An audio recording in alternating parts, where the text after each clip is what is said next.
আসসালামু আলাইকুম রহমতুল্লাহ বারকাত। আজকে মিট কুকার দিয়া আর একটা রাইস কুকারও দুইটা দিয়া আমি একটা খারি বানাইয়া লাম দিয়া সামান্য বেশি দিছি না, সামান্য ফয়লা লাম দিছি দইয়া, পরে আমি জিও দিছি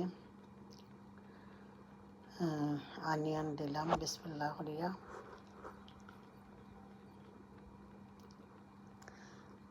এরপরে যত জাতর মশলা জিও আছে আমি দিলাইয়া গার্লিক, জিঞ্জার, বাই লিফ, এটা হইলো জিও, তেজপাতা, কাঁচামরিচ যতটা আছে আমি একলগে লবণও দিছি আন্দাজ মতো, আপনারাও দিন জানো আন্দাজ মতো দিয়া আমি অখানিকটারে চলো চলো করিয়া রাখি দিমু। এমনি লাড়াও লাগতো না, এমনি হইব আস্তে ধীরে।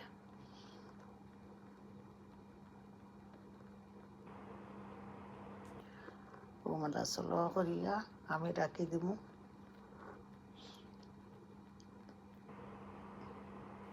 আমার চ্যানেলটা যদি ভালো পাইন আপনারা সকলে প্লিজ সাবস্ক্রাইব করবা, লাইক করবা, শেয়ার করবা। মাশাআল্লাহ বাক্কা পরে ওদলাইয়া দিকে বাক্কা আমার হয়ে গেছে। তখন আমি সমান কারি পাউডার দিলা, সকল সময় দেখাই ও সমান কারি পাউডার দিছে, আর কোনো এক্সট্রা কিছু দিছে না। দিয়া আমি ওলা লাড়িয়ে একটু আর রাখি দিব। আর পরে একবারে এন্ড গিয়া 1 ঘন্টা পরে দেখমু হয়ে গেছে। আমার সুন্দর হয়েছে, একবারে মাংস গলিয়া শেষ, স্লো করে রাখা লাগে। আপনারা চাইলে ভাতও বানাইতে পারবা, যে কোনো জিনিস বানাইলে যায়। 1 চামচ ঘি দিছে, আর দিছে না, তেলও দিছে না, ওগুলো আমি রাখিচ্ছি।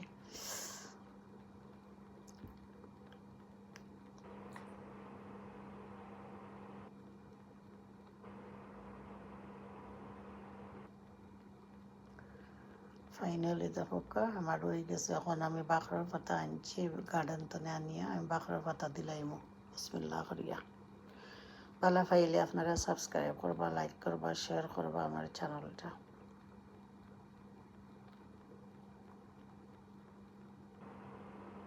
যে সুন্দর রং ধরছে মাশাআল্লাহ। আসসালামু আলাইকুম রহমতুল্লাহ বারকাত। দুয়ার মাঝে শরীর রাখবা আর আমার চ্যানেলটা বেশি বেশি করে দেখবা প্লিজ।